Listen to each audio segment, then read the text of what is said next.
you? I'm fine. Nice to meet you. Yeah, nice to meet you. Person.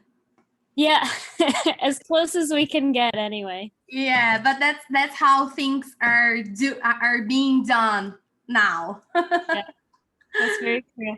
Where do you live? I'm in Pensacola, Florida. Okay, Florida. Okay. Yeah, I live in the city where the University of West Florida is, where me and Sal work. Okay, and it's just for me to see, it's how far away from Miami? So if this is Florida, well, I guess Okay. it'd be better. If this is Florida, we're here. And Miami is all the way down here. So it's like an 11 or 12-hour drive in a car to get to Miami from here. Yeah. So it's near another state almost.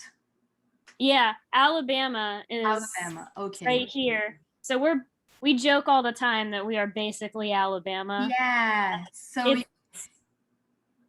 you guys don't have like lots of Latinos. It's not like Florida way. Nope. No. So I lived in Tampa for a really long time, and that is, Central Florida.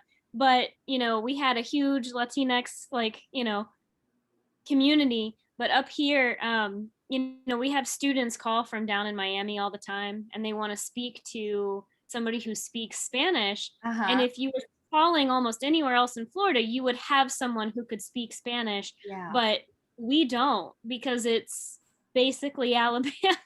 Okay. So, yeah, very different. Yeah, and you were born in Florida? I was born here, and then I was born in Pensacola. This is my hometown. My parents are here. And then I lived in Tampa for a while for college. And then I lived in Hawaii. And then I moved back to Tampa and then back to here. So Florida and Hawaii have basically been where I have lived. Why Hawaii? Super different. Romantic illusions is what I will say. I was engaged to somebody who we both decided that was not going to work out, but they were in the military, and that was where they were stationed. And so it worked out, though, because Hawaii is beautiful. I got to hike and surf and do all sorts of really cool things, be around a very different culture that I otherwise would not have experienced. So I was only there for about 3.5 years, but it was really fun. It was just very far away.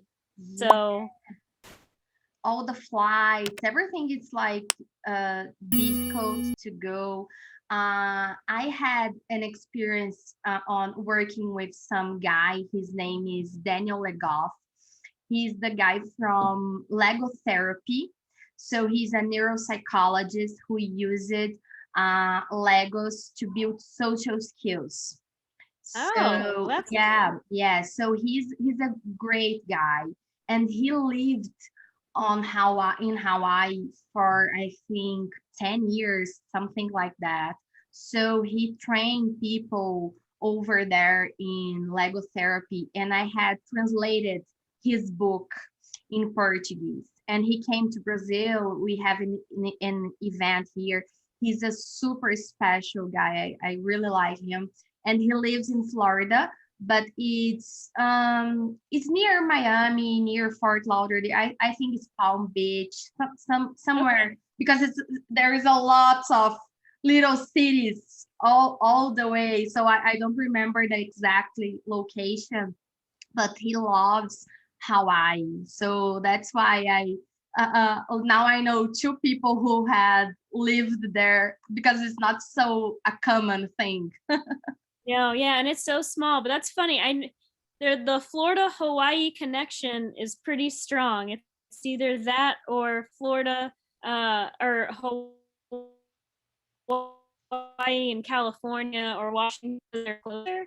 But I do have people also in, Florida and Hawaii as the two places.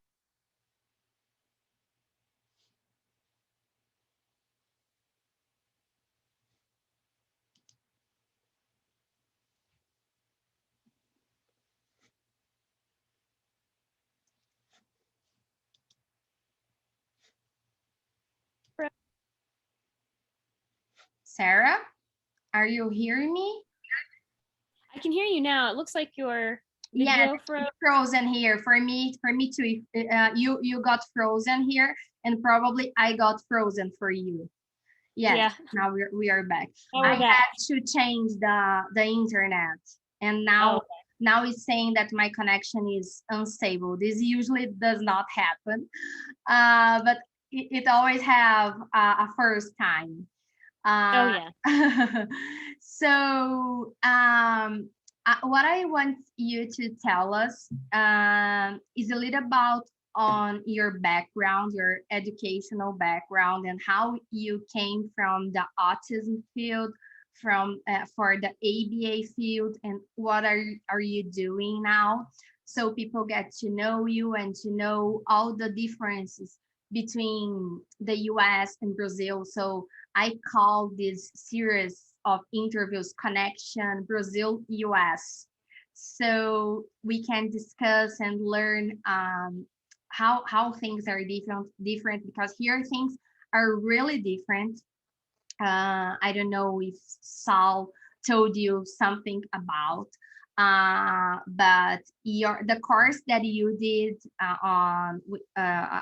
together with Saul and Shona, ABA and education, I am really proud about, because I know that we don't have like a master in ABA, even in the US, that it has all these topics. Like usually you learn that when you are working with someone who researches that, like Sal did with Rick, but usually you don't learn those kinds of things on DI and PSI and precision teaching all in a course like we have.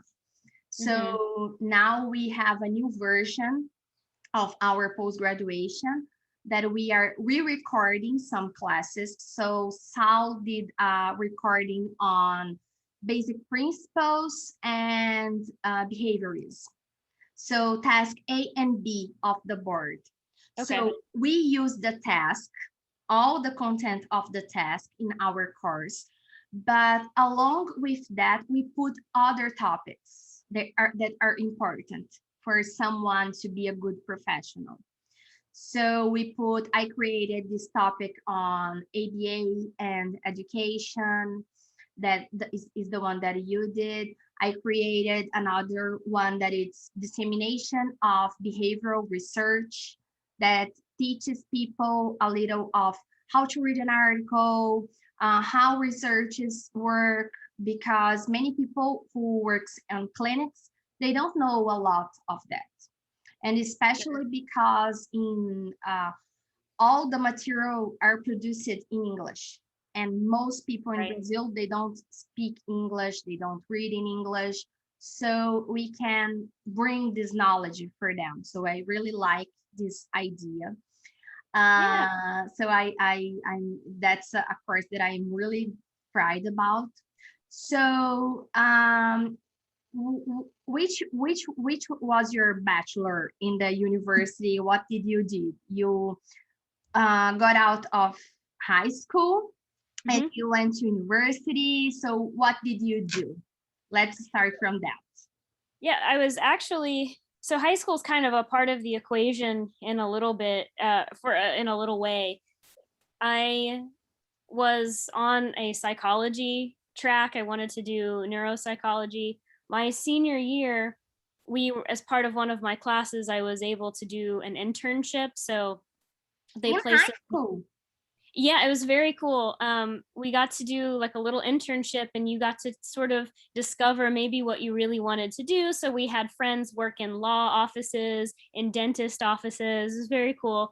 I did not have a car, and my parents didn't want to give me a car. So my internship coordinator said that the closest thing she could get me for, psychology and working with kids was walking next door to the elementary school where, the little kids were. So I went over there and was helping with the kids and, just kind of, being around them. And there was a special education classroom that was self-contained. So I don't know if you're familiar with the way that education works over here, but Not if you have so much, but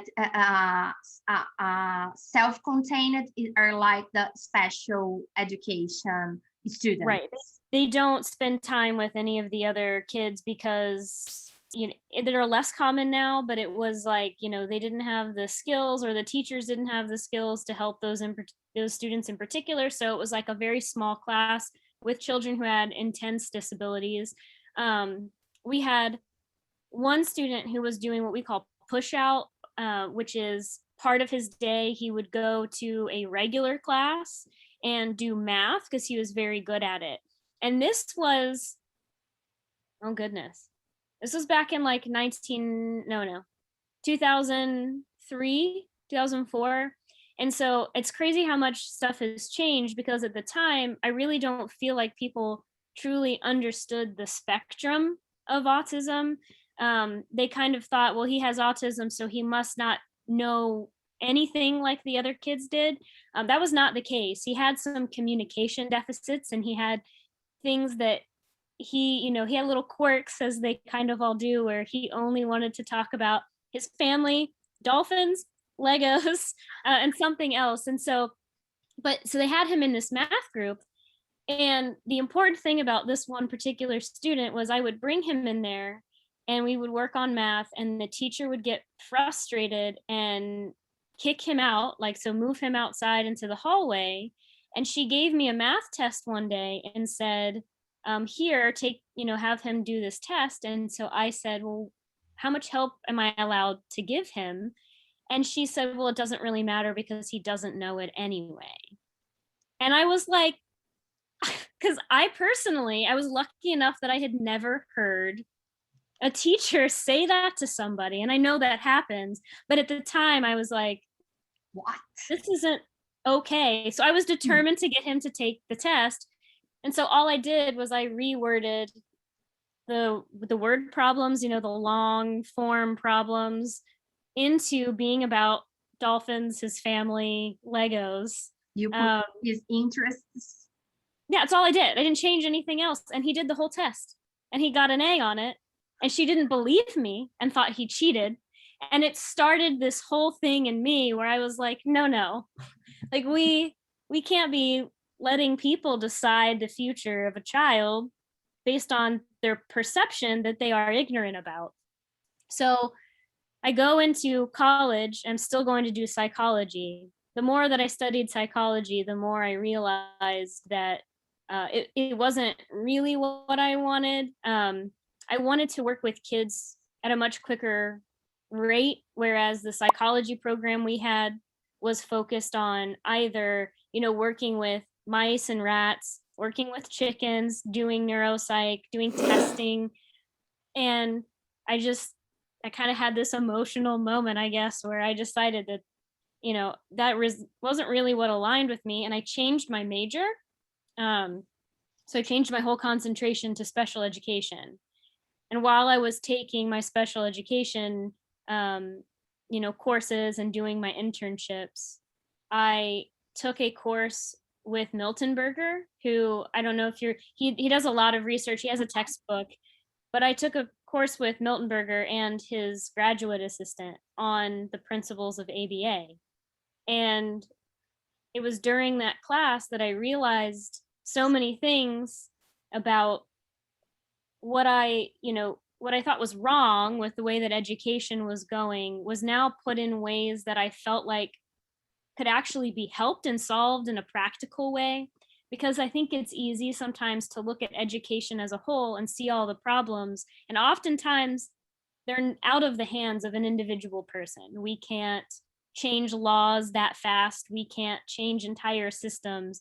But the thing that was interesting about ABA is I immediately thought back to that student and said, well, if that teacher had understood behavior, if she had understood reinforcement, if she had understood all of these things, this child could have been helped in a fairly easy way without having to, convince the whole world that it needed to be changed all at once. So then that's really just sort of my education journey. While working with those kids my background is a little different. I didn't spend most of my time with kids on the autism spectrum. I autistic adults I spent time with, but I actually have a soft spot for using ABA with students who, I call them the kids that want to punch you in the face. So the emotional and behavioral disorders, as we call them here in the state of Florida, it's called EBD. That's the acronym.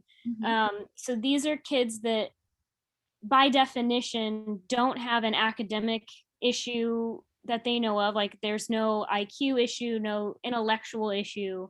There's no other diagnoses, but they have, marked periods where they are acting out. And so oftentimes they are put in a self-contained classroom.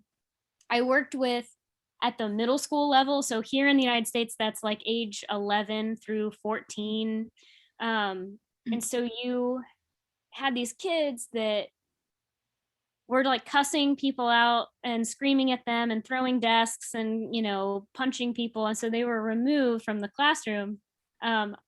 I'm a very small person, but I'm not threatening at all. And so it was a surprise to everybody that was my favorite group.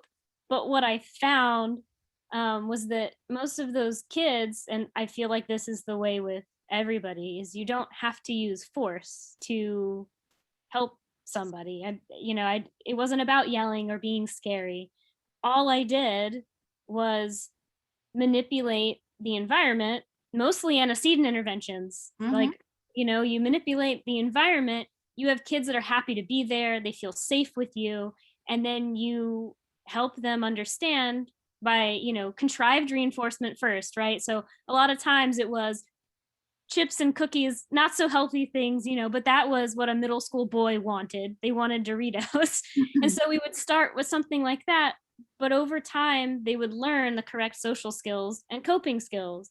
And so I worked with that population for a really long time. I did 8 years working with kids with emotional and behavioral disorders. So at schools? In schools, yeah. So both in Florida and in Hawaii, that was my main group. There were a few years in there where I kind of had a mixture of everybody, but I was the person that, would be called to intervene when kids were, trying to jump the fence or, doing things they shouldn't be doing. But they're still my favorite kids because the majority of the time, and this is true for anybody, regardless of any kind of disability, you're always doing things to either get what you need and want or get away from those things. And you're doing the best ability that you can in that moment. And so if something is happening that is inappropriate, like we're punching people and jumping over fences or cussing people out, that sort of thing, there's usually a skill deficit, or it hasn't been reinforced enough for them to understand that that works. And so a lot of my work was just teaching, how to stick up for yourself in the right way, or when you're anxious, understanding what that feels like, and then asking for a break and then coming back. A lot of those kids really just had trauma minded. And so my interest mostly is in working with individuals who have significant emotional and traumatic backgrounds. I have worked in a clinic with, little kids. I've done, students that are just on the autism spectrum, and I've worked with that. But I really like the kids that are getting in trouble. And they don't get much help. Like people just think of them like someone who doesn't want to do the things, or they are bad. Usually people, they don't like to help. And usually for teachers and everybody in education, they don't understand like the functions of behavior. So that behavior is always reinforced, and it continues because it is being reinforced, and it's a cycle, and until someone comes and help and brings different perspective. Yes, I love that. So you finished your bachelor, and you went and did your master's like in sequence. How was that? So I taught for, I think it was 6 or 7 years. I was a full-time teacher. It wasn't until it was probably about 6 years into teaching when I pursued my master's. I did it at UWF. So I did everything online. I knew at that point that I had worked as an RBT, and so I knew about ABA. I knew about the field, and I knew that I wanted to pursue being a BCBA. And so I did my master's online while also working As a and teacher.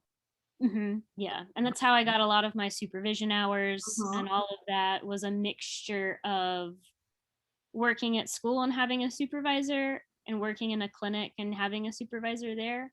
And Crazy that's times because you had 2 jobs. it was crazy.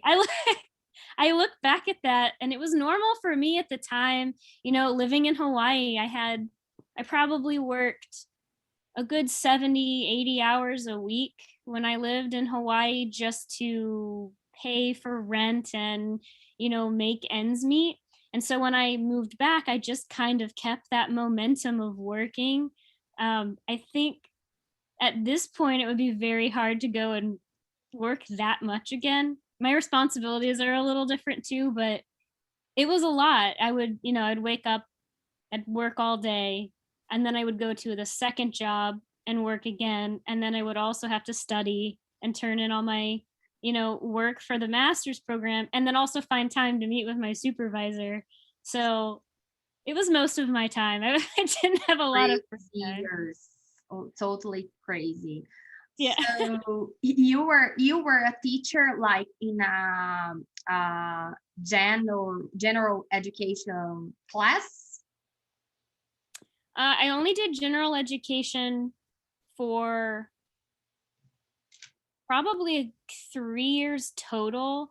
And at that point, so the way that it works in the Florida school system is that there are children who are identified as special education. They have an IEP, which is a federal document that says they deserve a certain amount of services.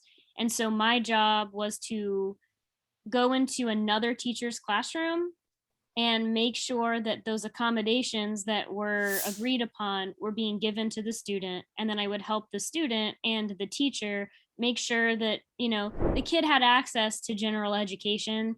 But for the majority of the time, I taught self-contained, meaning I had my own little classroom with no more than 10 kids that had very intense behavior issues.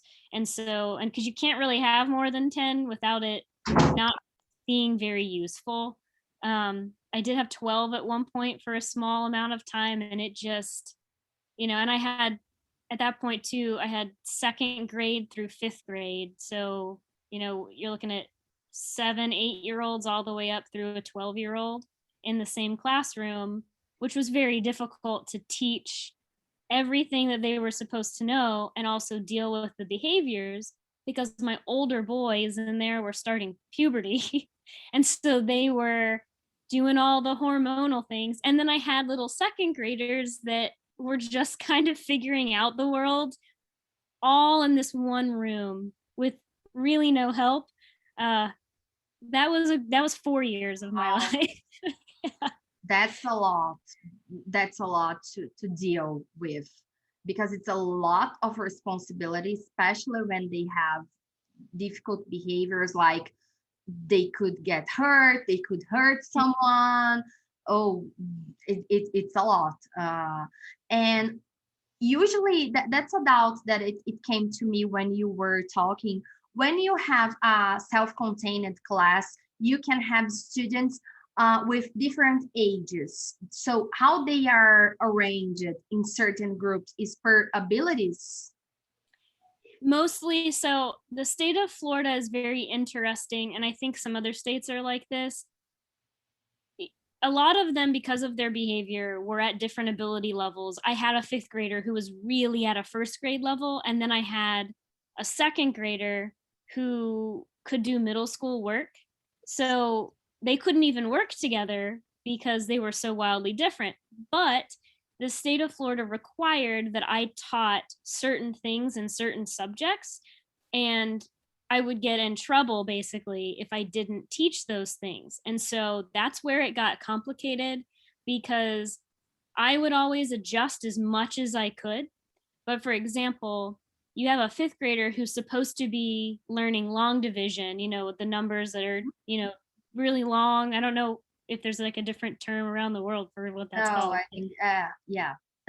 Just really, really long numbers and dividing them, and you're supposed to be teaching that. But he didn't understand still how to add and subtract, which is a part of doing long division, but I had to go over it. So it's very frustrating for everybody. So I would do a mixture of ability groupings and their curriculum time, because I had to. So I would like introduce the curriculum, we would go over it, they would understand basically what it should look like, and then I would do one-on-one time or small groups to teach the ability that they were at. It would make my older, I say boys because I only ever had one girl the entire time that I taught that. Boys tend to be pushed into these self-contained units at a much higher rate. Especially, I think it's just because boys are taught to be louder. I don't know what it is, but they get moved out of classrooms much faster for behavior. And there's some research studies on that, but my older boys didn't like being in the same group with a second grader. It would really make, get a little bit of ego going on. And so I had to be very careful about how I structured my day. And just because of that, it was hard. It was a lot of like moving different pieces around. So we would start a day all together and have social skills and do little leadership things. And then we would do reading block, which was about 2 hours. So in those 2 hours, I would have to figure out how to combine certain subjects so that we could do a whole group thing, because they needed that. They needed to learn how to be in a group and be learning. And then I would do small groups.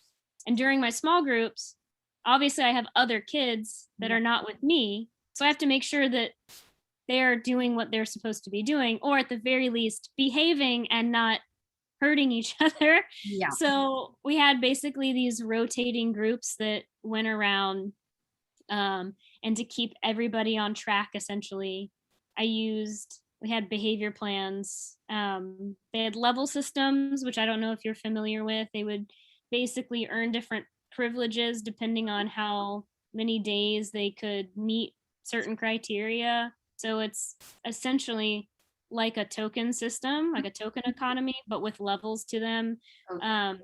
So we did that, and they had point sheets, and I never took points away. A lot of teachers did. They'd be like, I'm taking away a point, I'm taking away a point. I didn't do that because I found that, with punishment, you get emotional responding. Mm-hmm. And so at that point, if I ruin someone's day at 9 a.m., we're not going to have a good rest of the day. Yeah. So what I did is, in the beginning, I just didn't give points unless they met a certain thing. When I got into that classroom, all the rules and regulations were all worded as do not do this, do not do that. I changed it to what I wanted it to look like, so that I could give points for seeing it. And I would tell them that I would have to observe it. Otherwise, it didn't happen. We couldn't play he said, she said. It would be, I see you, I just gave you a point. So then that made me an SD for reinforcement, because most of the time I walked around only telling them the good things that they were doing. And that was hard I had an aide with me, a teacher's assistant, and he was what we call old school. So punishment was more what he was used to. And at first, he could not understand what I was doing. He was like, but he just did that wrong and that wrong and that wrong. And I was like, yeah, but he's not hurting anybody, so we're not going to do anything about it. I want to concentrate on what I want. And if I do that and he only gets attention for doing the things I want and I teach him how to do those things, then that's just, it's going to cover, there's no time to do the things that we don't want because he's doing what I do want. You know, they've replaced it. They're incompatible. You had to thought one more. Yeah. Your assistant. Yeah. I mean, and it was, yeah, every time I got a new assistant, it was like I had another person in the room that I was teaching, and you know, and so I had like a behavior sheet for them. Basically, it wasn't degrading. They knew it, and I would just do observations with them, and I would keep it very objective. We agreed on what objective behaviors, because you know, anytime you use things like good or bad or you know anything like that, I can't observe really what that means. So I would look for certain behaviors I wanted out of my assistants and then give reinforcement for all of that. And then if I ever really had to correct things, because sometimes you do, sometimes you're going to have to correct. And sometimes in my classroom, I did have to use punishment because after you move all the way through everything, there's got to be a consequence, especially for my kids who lived in very tough environments.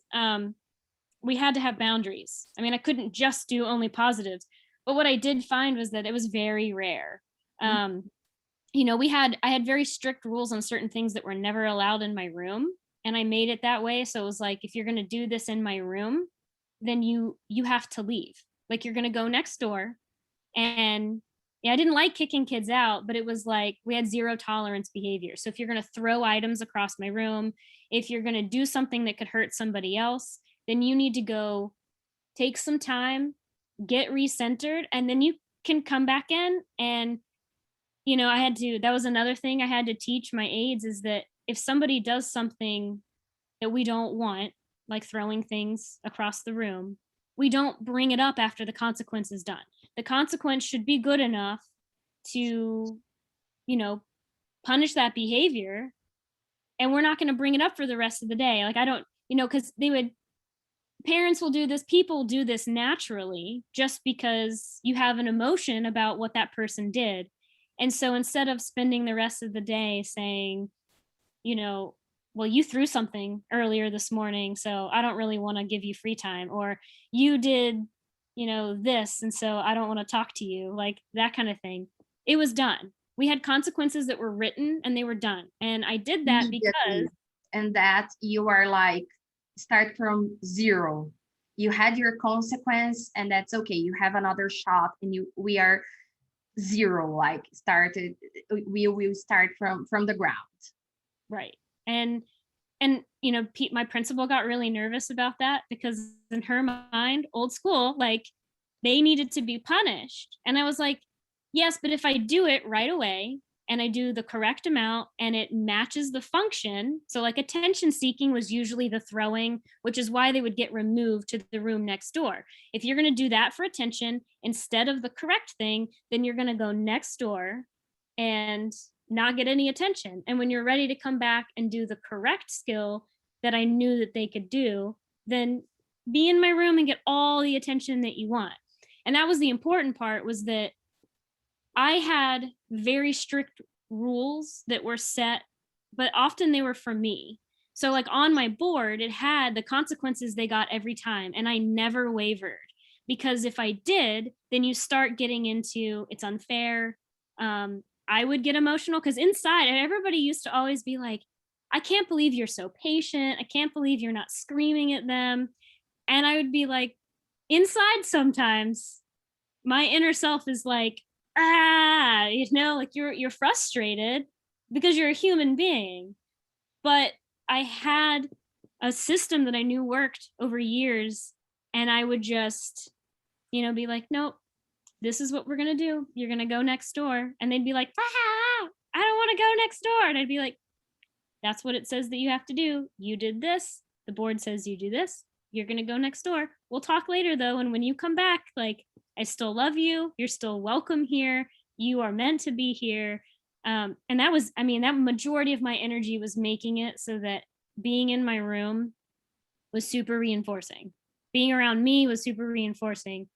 And that's what worked. They wanted to do all sorts of stuff because they got reinforcement. If I had flipped it and only done punishment, which some people believe is how you teach kids to do things. The only thing, and I'm sure you know this, the only thing punishment really does is stop a behavior, sometimes right now, sometimes truly in the future, but usually only with that person and only in that situation. And then they don't have a replacement behavior. They don't know what to do. So a lot of my kids were throwing things because they didn't know to be like, I'm really upset right now. I don't understand this. And I feel like throwing something. So I had to teach all of that to them, and be like, okay, well, you need to do this instead. Like, if you're frustrated, here's what we can do. And then we would work on that. So that was, the big cocktail of everybody in that class. That's all going on as I'm teaching, Wow. 3 to 4 different grade levels. Yeah, that's a superhero ability. Like, it's not for everyone who knows to do that, and who stays sane, doing and controlling your own emotions. It's really difficult. It's really hard. And I got curious, what did have in this next door? What was this room?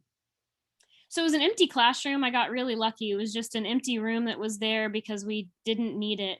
So what I did is my aide would go over there and they would just do work. They would finish something that they weren't finishing. Oftentimes they would have the choice of what order they did, but it was just a quiet, boring, empty room. If they wanted to scream, if they wanted to, not do their work, we made it so that we would just put that on extinction. But I always told them that, they're not going to scream in my room. That was one thing. I was like, do not scream in my room. You can ask to step outside and scream. You can go next door and scream. Okay. Because sometimes kids just need to like get it out.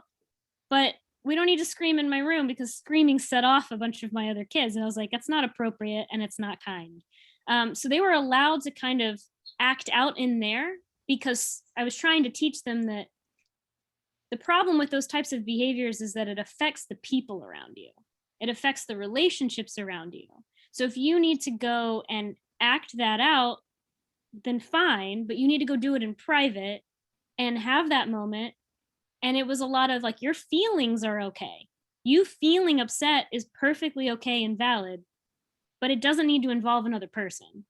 And so they would go over there. My poor aide would have to like, sometimes they'd scream for a while. Sometimes they'd kick the wall, not hard, but they'd like kick the wall, they'd bang on the table. But they couldn't come back over until they were calmly working on whatever task it was. I always made sure it was a very simple, very easy task. So I used behavioral momentum. Instead of sending them over with like a pack of ridiculous people what it is, a behavioral momentum, because many people who will watch will not know that. Yeah. So behavioral momentum, and very simply put, is like the high P procedure. So the high probability request. So usually with little kids inside of, that are autistic, that are in a clinic, would be, you want them to stand up. They don't want to stand up. So you can say things like, touch your nose, touch your ears, clap your hands, then ask them to stand up. And they will often do it because they have that momentum from the first 3 tasks that were super, super easy. Made, a lot larger. We do this with ourselves all the time. It's a lot easier to get started on something small and get that reinforcement. And then, you build that up and it's a lot easier to do the harder, unwanted things. And so I use this all of the time in my classroom. It's very hard to say, hey, go over there. You have to be quiet right away. You have to finish all of your math homework. That's too hard. So I would send them over with 5 problems that I knew they could do independently. And that was it. They would sit there, and sometimes it would take them a while. They'd be super upset. They'd calm down. They were always allowed help. And then, nobody could do it for them. I always told them that because it was like, you're smart. So we're not doing this work for you, but we're happy to be on the journey with you and completing it.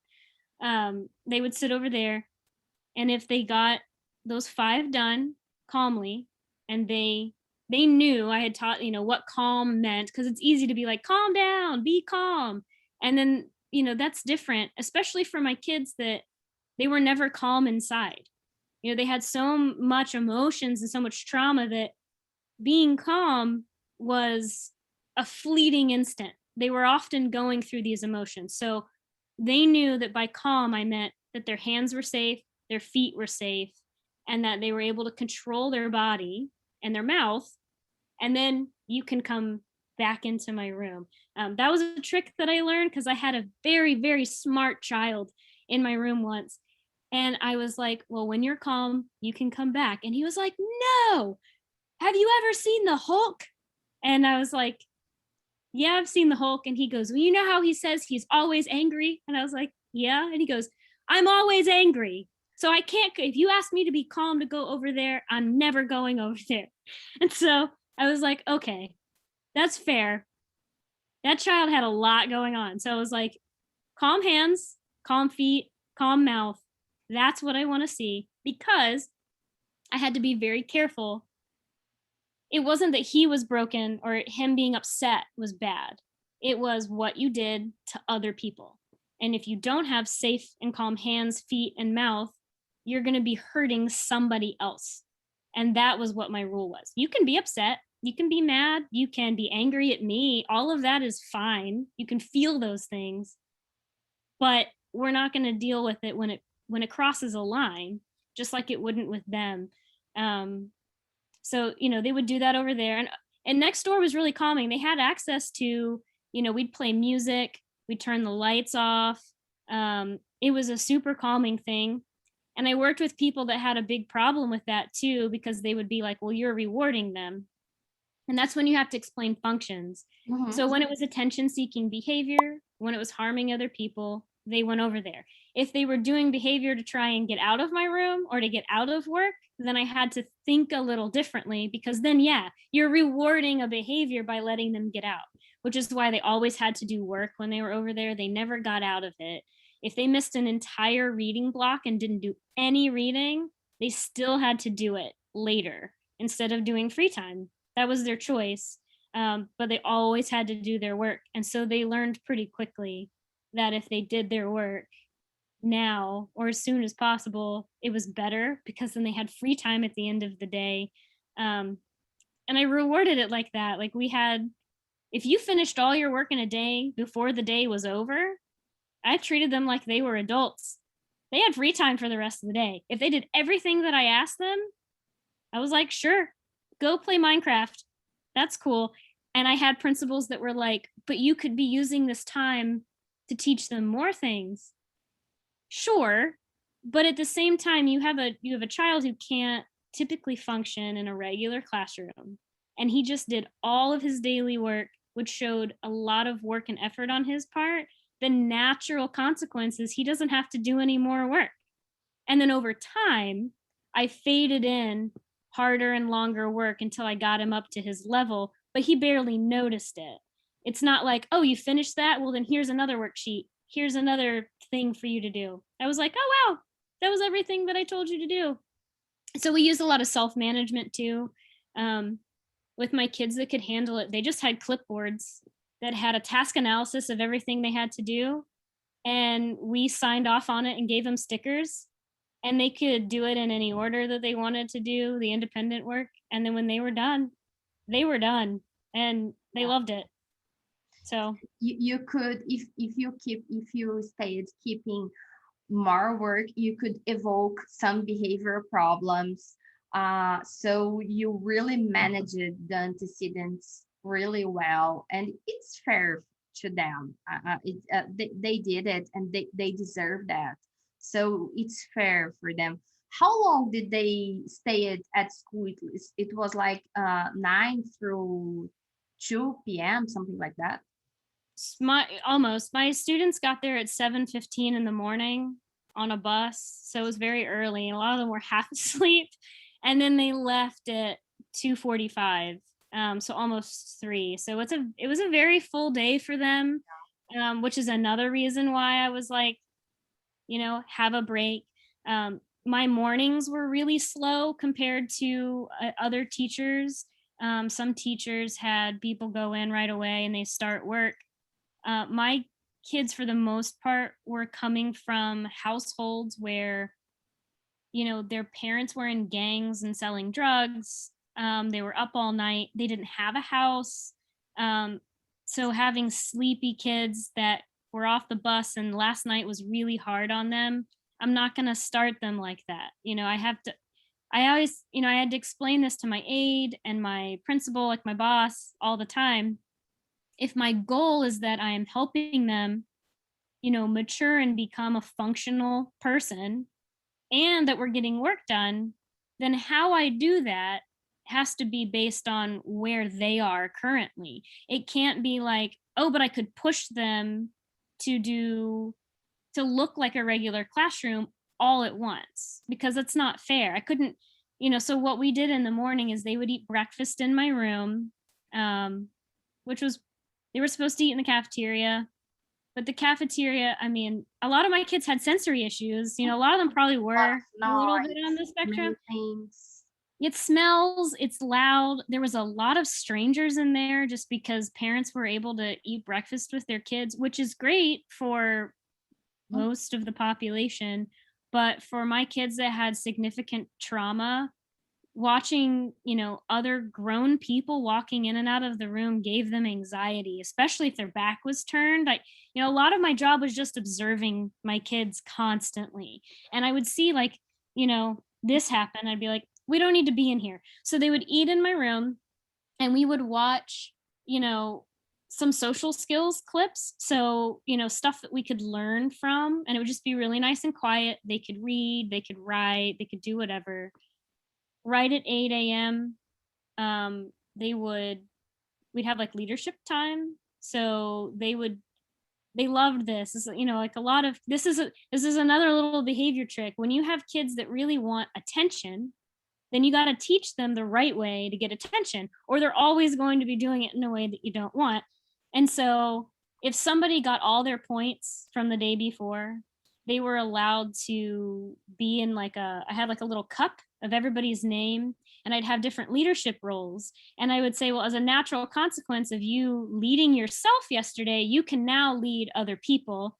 And so I'd pull a name out of that, and then they would tell us the weather, tell us the schedule for the day, tell us our goal. We'd set like a classroom contingency. So another ABA thing, we had group contingencies where if the entire group got a certain level of points, they all got a reward. I did it that way. I also did the Hero Contingency. So that's like that, the independent group contingency, where let's say I had one kid who just he had the skills, but whatever was going on, he just was messing up in reading blocks. So I had like one kid, for example, just didn't want to write. And so instead of writing, he was tearing up his papers and throwing things. And, so what I did is I said, well, if this kid, can make it through half of the writing block on task, because that was where we were at. We were at nothing. So like half is good. I don't want to just say all of it. Then all of us get an extra recess. And so all of the kids worked together to get the extra recess. And it was great because they would be like, hey, get on task, or like, hey, I'll help you. And then I would reinforce the heck out of that behavior, because that's good social behavior. And that happened all the time, because at that point you're modeling like being a good team member. But they would, they had little leadership goals like leading the class, being the door holder. Part of, you couldn't be a door holder in my room or a line leader if you had eloped, if you had run off, because it's not compatible. I'd be like, you can't lead where we're going if you're running across campus. Like we're not going to do that. And so behaviors would change. And, they had different things where they were allowed to be, we would do science experiments, we would build things, we had a garden, we had all sorts of things. And they earned all their points, if they were good leaders, then even more attention, I would make a big show of dragging them to the front office to show off whatever they had, if they liked that. I had like 2 kids that were genuinely shy that so that's punishing to them, so we didn't do that. But I had a couple kids that ate that up, and so I'd drag them to the front office and I would be like, "Do you know what he did? He built this whole thing." And then he'd be like, and so they knew that there was these like levels of reinforcement that they could get. So, and they were with me all day, even for lunch, even for music, even for Wow. they were stuck with me. So if they didn't like me that day, it was Wow. You not fun. just the only time that you had it was just like go to the bathroom and be back like quick. Well, and so, with all this reinforcement, they get attached to you. So even going to the bathroom, I don't know if you have kids, but my mom always jokes that Yeah, you never go to the bathroom alone alone. anymore. I have Yeah, I mean, I would go to the bathroom and they would follow and they'd knock on the door and I'd be like, "Are you serious? Like, I just need to use the bathroom. I'm literally in the same room as just you." 5 minutes, please. Let me just Yeah. work and go to the bathroom. Yes, I know that. I have 2 kids, a 9 years old and a 6 years old. So it's crazy, especially the 6 years old. So he's Yeah. like really attached to me. So everywhere I go, like I go to take a shower and like just please just give me some space, like just for a shower, please. Yeah. So I totally get it. So you went like like major part of your experience was with in schools.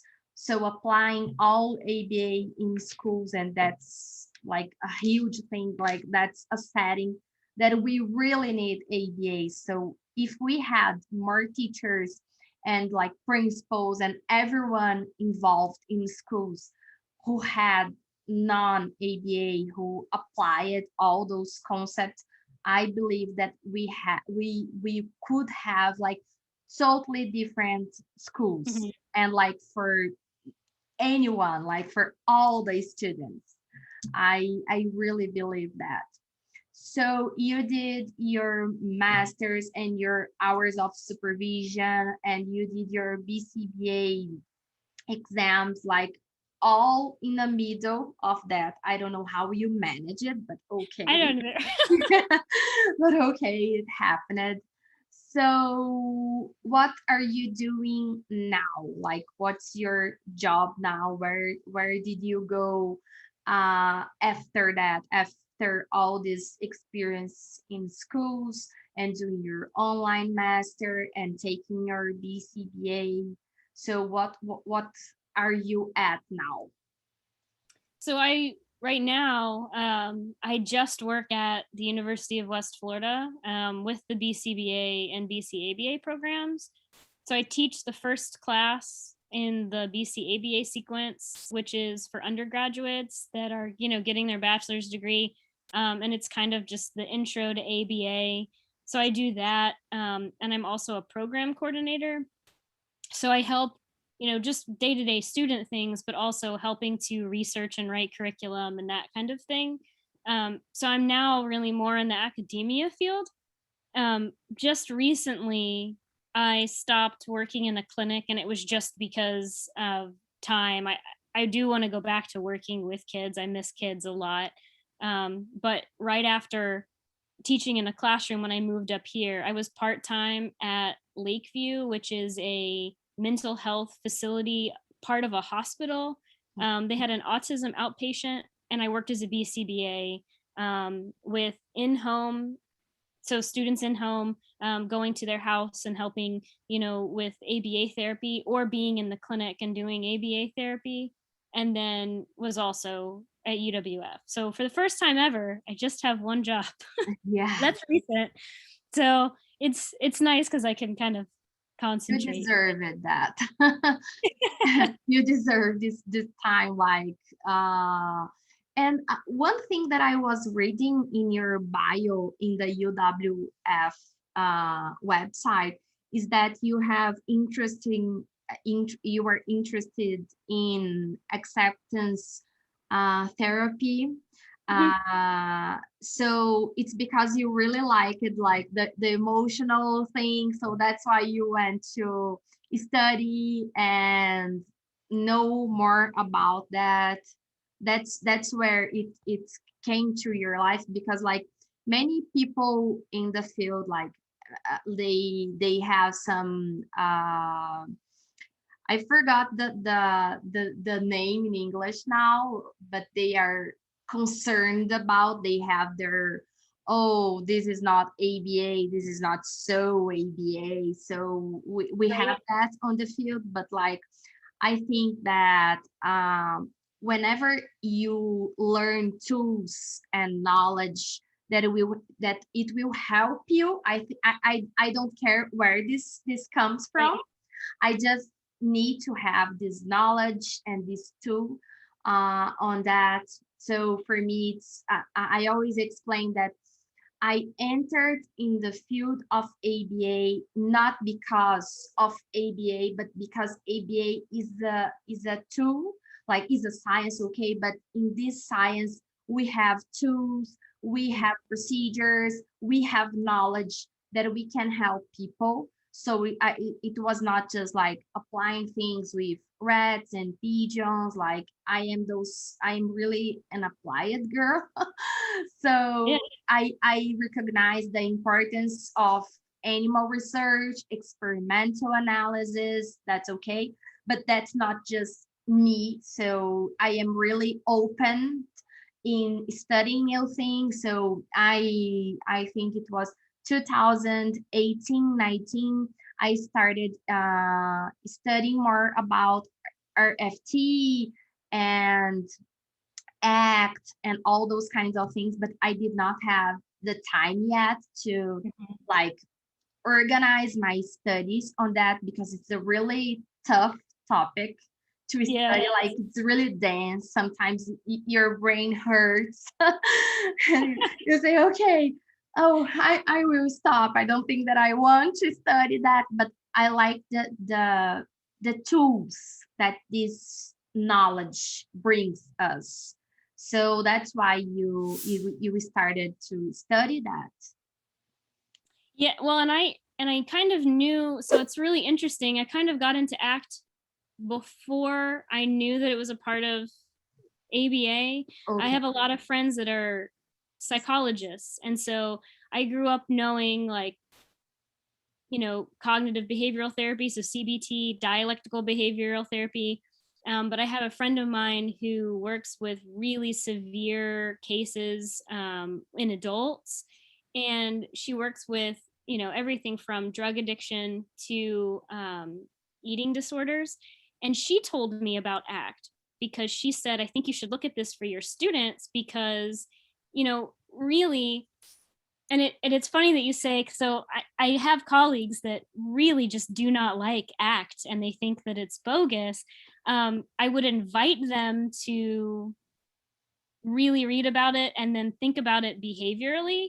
You know, my argument with it has always been, there is so much about the brain that we do not really understand and know, because it really wasn't until the last 2 decades that we had easy access to brain imagery in real time. And so the more that we study the brain, the more it is very obvious that our brain makes decisions before we consciously understand that that's what it's doing. I mean, there's milliseconds of a difference between our brain processing something and then us going, oh yeah, that's a good idea. It goes backwards. We don't think first and then kind of like have that process. So if that's the case, then we have to have something in our arsenal, like a tool that can intervene there to understand the behavior that is happening. Because if everything is a behavior and it's there for a reason, we need to know, like, what is that behavior chain? And so I've watched it, you know, I wouldn't consider myself an expert in ACT, but I used a lot of it in my classroom during social skills. I would teach mindfulness essentially, which the mindfulness part of ACT is not new. Mindfulness itself has been around for centuries. If you grew up in any kind of religion like Buddhism, Hinduism, where like there's a certain amount of understanding that if we sit and we accept what we're feeling and we understand, basically in ABA terms, it would be we understand the behavior chain that's happening. The more we get good at that, the more we can change how our actions go, more we can change what we're reinforcing. And so a lot of times what was happening with my students was they would feel, they'd have a feeling, so anger, right? But anger is like a secondary emotion. It really usually comes from anxiety, which is usually the brain releasing cortisol because something isn't right. And it sees something as a threat. So what you do is you practice over and over, recognizing something, being like, that's making me feel like, because you're not going to get rid of feelings. It's very hard to get rid of them. So you accept that you feel anxious and angry, but instead of acting on that, you insert something else there that says, I'm observing that, but I'm going to reinforce sitting in it, or I'm going to reinforce doing an opposite action. I'm going to reinforce something else. And that changes behavior so quick. It was wild. Because it's one thing, I think, to be in charge of consequences, like me as the teacher. If I was always in charge of all of the consequences that my students got, then the moment they left me, everything was useless. Because if I'm the only SD for reinforcement, if I'm the only reason that they got things done, I haven't taught them anything except to respond to me. And so I had to teach them coping skills, and we used a lot of ACT. We did games a lot of the times. I not only taught them what emotions would kind of look like, but we would do like, we did some like generativity stuff, where, they would pull an emotion card, like, and then they could relate it to different coping skills that would do different things. And then they would make, basically these webs of like what would happen, but we did it as a card game, so it got faster and faster and faster. And then when it happened in real life, they were fluent in being like, oh, I'm angry, I have a couple choices, those choices are going to have a couple consequences, what do I want to do?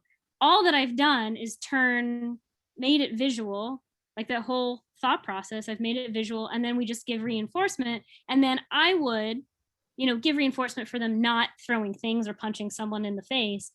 But the most important part was having them reinforce themselves for like doing the cool, hard thing, which at first is always hard because it's new and weird and you don't feel protected.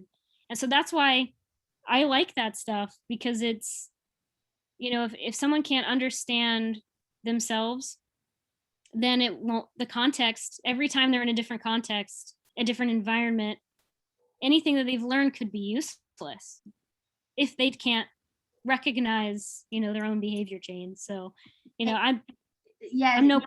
It's really funny because I was thinking that many people, they don't think that autism kids or someone who has any other disability will be able to do that. So we just make an inference that they will not be able, so we don't teach these kind of things. So it's so cool that we have something that like we have, it's proven that it's good for them, like we have research on that and we see that. So it's good because we give people the opportunity to recognize their feelings, to deal with, and we teach the people who are teaching them that they are able. So they have this ability. We just need to teach, and we need to teach in a right way. Yeah. So, and again, that's, one of my big things that I always, going back to that high school situation, one thing I always say is like, it's not fair for any person, but especially for adults towards children or anybody who's in any kind of power dynamic where for whatever reason they have more power than the person that they're working with. It's unfair for people to put ceilings on anybody, to say, well, they will never do this or they just can't, so why try? Like we got to throw that out.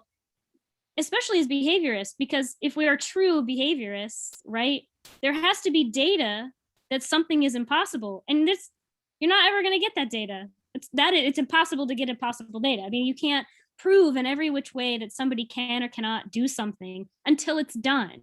So you can always keep that door open. You know, I had one student or one client really, who she was labeled as having an intellectual disability, and you know, one of her behaviors was she would get, you know, upset and she would run and hide. And she also had a lot of other things kind of going on. And because she wasn't able to discuss things out loud, like she wasn't very fluent in language, people thought that she was incapable of dealing with her emotions. But that's not what I found. I found the exact opposite. And what was really interesting was that she did know more language than anybody thought, but no one had really spent the time to observe her. And what she had learned, because of her background, was that speaking up was usually punished. And so she just didn't talk because she was afraid of getting, it was never reinforced. But once we got it where we loved to listen to all of her ideas, even though she was wrong, I mean, the girl never stopped talking after that point. And it was almost like it was a completely different person, but it wasn't. It was her the whole time. It mattered that we actually got data and then said, well, we have this step and then we have this step.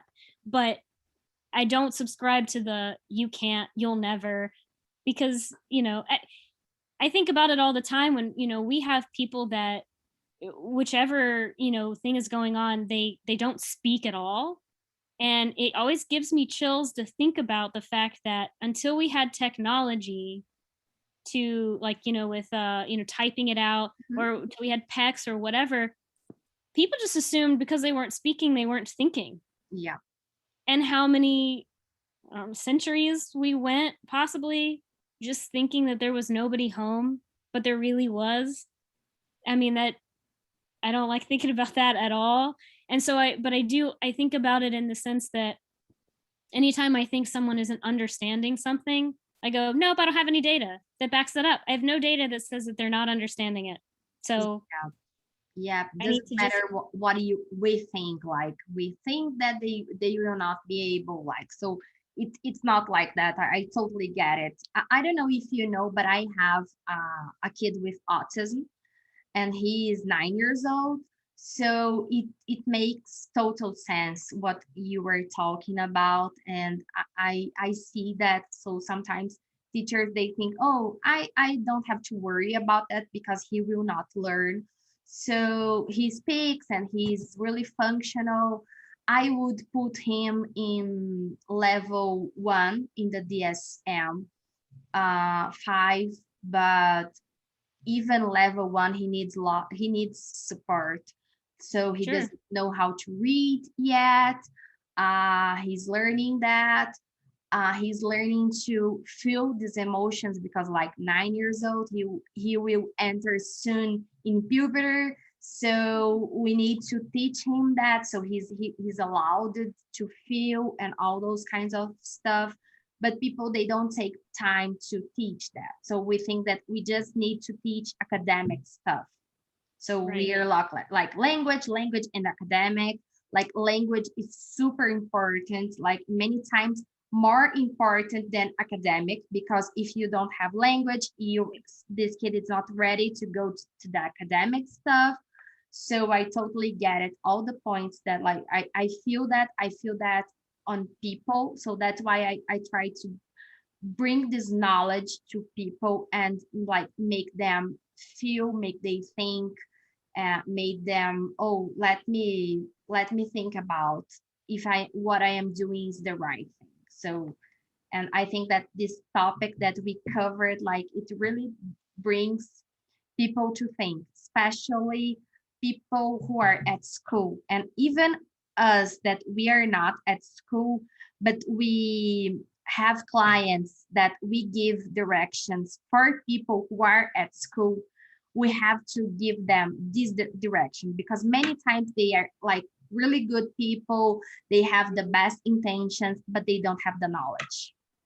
Right. So if they don't have the knowledge, they will not be able to help, even if they are good people and have the good intentions. Well, and that's what I found too. Like, it's very common for people to say, even with teachers to say, well, she just isn't going to do that. Just like with students, I mean, if someone isn't doing something, one of two things is happening. They either don't have the skill or it's not being reinforced. And so you have to, as a behaviorist, you have to look at it that way. You can't look at, this holistic, like she's good, she's bad, whatever. I find that most of the time they're what we would qualify as good. They just aren't being reinforced, so they don't have the skill. And one thing that, for whenever I was called into classrooms to help out, I would teach the functions of behavior first. And that always blew their minds because no one had ever said it. They knew it, like, they're teachers. So as soon as it was explained, they were like, oh, I totally see this. Yeah. And then they understood. So, I'd have teachers say, well, so-and-so would be doing a behavior like calling out or pacing around the classroom or whatever it is. And I said, well, what's the consequence when he's doing that? And often, they thought consequence meant only the word punishment. So I said, no, we need to think about like what happens immediately after, because something's reinforcing that, or he wouldn't continue doing it. And, they would say, well, I sent him out into the hallway and he just keeps doing it. And that's when I have to say, well, let's look at this as like a behavior chain. It's pretty possible, I don't have the data yet, but it's pretty possible that if he does this behavior and then you remove him, then he probably wants to get out of whatever was happening in class. So we need to see what's happening beforehand. And so we would find out like it only happened during math, it only happened when he was in a group, and then the consequences, he got removed and he didn't do the work. And then the teacher would be like, oh, and I'd be like, yeah. And they'd be like, oh, I'm so stupid. I'm like, you're not, because it's hard, teachers need backup, people need backup, because when you're in something, you're emotionally attached to it. Yeah. There's a whole bunch of SDs going on for you to be like, what's happened. Even with me, like I call people in to observe all the time, and they catch things that I never caught because I couldn't be objective as I wanted to. It's hard when you're in it. You having the knowledge, but like in these moments, you were like blind for the moment, even having the knowledge. It's really funny. Right. Yeah. Because and often I would film myself teaching. I had permission. I'd film myself teaching and I'd go back and be like, you do things you just don't think that you're doing while you're doing them because your brain's just going along. And the other thing I always used to teach was extinction bursts. Once I explained what that was, it's common with everybody because we have empathy. Most of us have a good dose of empathy, that when we see a child tantrum, when we see somebody get really upset, we want to put a stop to it because that's negative reinforcement for us to get rid of that behavior. But, when we teach it the right way and we know that, the child has another skill that they could be doing, then screaming and pushing things on the floor, if we give in right now, that's not good. And then teaching too, like you can show empathy. You can sit there with the child. You can, if it's not for attention seeking stuff, you can sit there with the child, provide them comfort, let them know that you're there, but that screaming isn't going to get them the lollipop or getting out of work or whatever. You don't reinforce it, but you can still be nice and be kind. And typically it works really well. But, every time I've taught about an extinction burst, people go, like blows their mind. But they wouldn't have known that had nobody taught it. And usually once they learn it, they're like, oh, because that example's in their life all the time. And so it's super important. Like I wish we had, ABA as part of the training for teachers, as part of the training for parents, just because, I have friends that have a lot of kids, and one of those kids is having like behavioral issues for, whatever reason. She felt like she was a failure as a parent. She felt that her child might be, broken. And I think those are normal things to feel because it's your kid. You're attached to it. You're attached to the outcome. And so, I told her just as a friend, like not as a BCBA, because we can't do that. As a friend, I would just come over and kind of see what was happening. And one of the behaviors was just one of his siblings was reinforced. There was something going on that she wasn't able to observe. And so basically, these two siblings would go back and forth, and I would be like, well, you should watch those two. And I would just talk to her about it. And then she started to observe things differently. And then she was like, oh my goodness. And I said, yeah, but you can't feel bad about that, because if you haven't been taught it and you haven't been reinforced for doing it, where would you have picked that up? You're not just born. Just because you have a child doesn't make you an expert in everything about your kid. It's not. And every kid is so different, and it doesn't matter. You could be an expert. Like, I'm fully prepared when I have kids to like not think that I know anything because I know all this stuff about behavior, but they're just going to do stuff. Yeah. I mean, I have dogs, and I trained dogs for a while. I worked with a rescue, and like, I have 5 dogs. Oh, wow. Okay. So you know how it is with dogs too. It's like, as behaviorists, surely we'll have these perfectly behaved dogs. And that's not the case, because again, there's so many MOs too. And this is, when I teach my kids, my students, in the intro to ABA class, I talk about how important motivating operations are, because you can know everything about consequences. You can know all the functions, you can know whatever. But I still have a cat that licks a doorknob to go outside, and I hate it. But the problem is, I could retrain that behavior. But the real honest truth is, I just have so many other things going on that I just deal with it. Like, you deal it because it's not the end of the world, and it's not perfect. I have a dog that barks all the time at whatever's going on outside. And sure, I could probably work a lot. Part of it's just the nature of him. He's like part Chihuahua. I don't know if we'll ever get the barking out, but I could sit there for like hours and work on him never barking at something outside again, changing the SD so that, when he sees that, he knows to sit. I know all of that. He still barks because in the grand scheme of things, my MO is not high enough to do that. If it really bothered me a lot, if he did it constantly, if compared to all the other things in my life, it was up there. The honest truth is, it just isn't. And that's okay.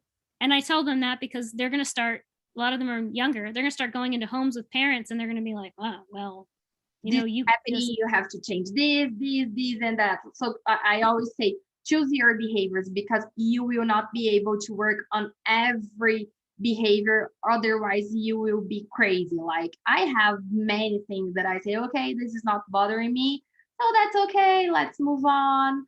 Okay, let's look another way. And that's how we go, because we cannot work like on every behavior. Otherwise, like, even if I did not work and I was just like stay-home mom, like 100% of the time, I would not be able to do that, because you really stay like you stay really tired, like, and you are emotional attached. So like attention seeking, I try, but I reinforce attention, because like, they are my kids and they are so cute. And and that's how it is. Part of it's how we're wired. Like, your mom, they're your kids, so you're already primed to be like, well, of course, like, I'm going to give you attention. Otherwise, our species wouldn't survive. Because you have to, everything has to be kind of weighed. And I feel like, and I always bring up Watson, because in my opinion, he went way kind of overboard with trying to do all of the behaviors and make everything perfect. And none of his kids seemed very happy. A lot of them ended up in either dead or in bad situations. And I think it's because, like, at a certain point, if you try to fix everything, you become an SD for punishment. Yeah. Everything is like, you're broken. And is that really worth it? Like you're saying, there's behaviors that we need to work on. Like, you know, if I have a toddler, he doesn't need to be slapping people in the face. We need to fix that. Yeah. But is he doing like silly attention seeking behaviors? Do I really need to like fix that right now? No. I mean, and part of it's like, you know, and I always talk about this too, is like, this is another one of like my little side beats is oftentimes, and I don't know how it is in Brazil, but like oftentimes here, we'll have students that are like 8 or 9 that have autism, but then we're teaching them to speak like they're 40-year-old people, where it's these very formal, you know, and I have such a problem with that too. It's like, if I'm going to teach you how to be functionally communicating to somebody else, I don't need to teach you how to do it perfect so that you can't make friends now. Because if I'm 9 years old and I walk up to another 9-year-old and I go, pleasure to meet you, I am blah, blah, blah, that other kid's going to think that kid's weird. Like it or not, it's weird. What we need to be teaching is like, hey, what's up? Or hi, you know, something casual. Like it or not, we live in a very complicated social society. And so that's the other thing when I'm teaching, you know, kids and students, I look at what is age appropriate. Do I need them to sit at a table for 2 hours when they're 4 years old? No, that's weird. I don't even sit at a table for 2 hours. We don't need somebody to sit there and be perfect. We just need what's going to be socially significant and functional for them, which looks different for the ability level and the age of the child and the context of wherever they live. And, you know, I get all sorts of vocal People about that. lose their mind on that when they are programming things. So they say, I always think like, do you know any kids? Like, do you know kids, like what typical kids would do in this situation? So it's always good. Like, I always like to ask the other mothers, oh, what your kids usually they do, what they do not, what do they like? Like, do they take a shower alone when they are 9 years old? Because we're like, oh, we need to teach independence, and like we are with a 4 or 5 years old kid, and we are crazy about him. Oh, he needs to take a shower alone, he needs to do that alone, and that and that. And okay, stop it, because like a typical kid, they do not do that and not do that, and that's not a priority for this kid right now. We have other things to work. So people like they lose their minds a little on that, and that's why people think that ABA is robotic, because of that these kinds of behaviors. Right. And that's something that like I would love to change. You know, I spend a lot of my time, I don't know if you have the app TikTok, but yeah. So I follow a lot of autistic adults on there, and they'll talk about what they don't like about ABA. But instead of me sitting there saying, well, you're wrong because I like ABA and that's not my ABA, I just listen, and then I start observing those things and I say, okay, well, that makes sense. Because if I was treated that way as an adult or as a child, would I really want that? Do I need to be forced to sit at a table? Do I need, you know, I've worked with, you know, individual like supervisees where they were trying to make it so that the kid wasn't playing on the floor, but he was 4 years old. And I said, you can be a teenager and playing on the floor. That's not that weird. Like, he's just sitting playing with cars. But they were like, well, he should be in a chair. I'm like, why though? Like, that's not it's not developmentally appropriate at all for that age. But also, like, with all the other things we need to be working on with this individual in the first place, this does not need to be a priority. Do we need people to say please and thank you every time that they talk? I mean, that's nice to have, and they should have that skill. But if we reinforce it at a rate that is so high that every time they talk, it's so formal, then, you know, other people that aren't used to the autistic community or anybody else are going to be like, that's weird. Like, just because it's new to them, like it or not, we need to be a tolerant society. But we also, until that really happens, we need to be able to teach enough skills so that kids know how to code switch and go in between and feel comfortable. Because the majority of your life as a child is figuring out social, like the weird things that happen in social skills. Like, that's what it is. So we have to help them. Like I taught a kid how to smack talk. So like back talk, like joke. And so this one of the BCBAs was like, that's going to be really inappropriate. He's going to overuse that. And I said, well, no, that's why we have reinforcement schedules. Like we do differential reinforcement. He knows through stimulus discrimination that in this situation, I can joke with my friends and joke back and forth and it's appropriate. But in this situation, it's not. And that's what we had to teach him, because he lived in a neighborhood that had a lot of gang members, and kids talked back and forth to each other in a way that we would think is really rough, but it was normal for them. Right or wrong, it's what was happening in his environment. And so he was getting picked on because they would joke with him and be kind of rough with him. And when he backed up and got panicky, it is unfortunately a human kind of reaction to, if you're not being nice, is to push further, is to fuel the bully. And so we had to do something. So we taught him, how to do like your mama jokes and stuff like that, which in a normal context of a school setting, we had people being like, I can't believe you're teaching that. And I said, yeah, but it's functional for him. Like I've taught him, no, we don't do this in school. No, you do not do that to an adult. But when someone else gives you that SD of smack talk, this is what you can say back. And it got the kids off of his back. And he was cool. And so, totally functional, totally appropriate. Right. And in an ideal world, we wouldn't have that situation.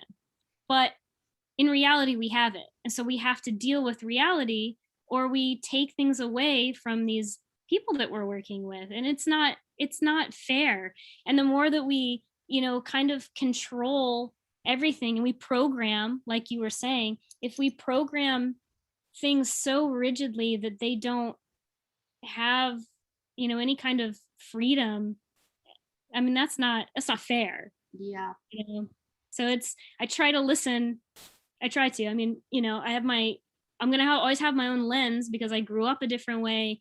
I'm not on the spectrum. So like, I'll have a certain amount of learning history that's different, but I can always listen and ask and be like, do you think this is appropriate? Is this the right thing to do? Should I really think about like escape extinction? I don't do it. I don't do escape extinction at all. I think if I had like my own kid, there's certain things I would do that with, just like, because your kid so well, it's like, okay, no, you're going to sit here until this is done.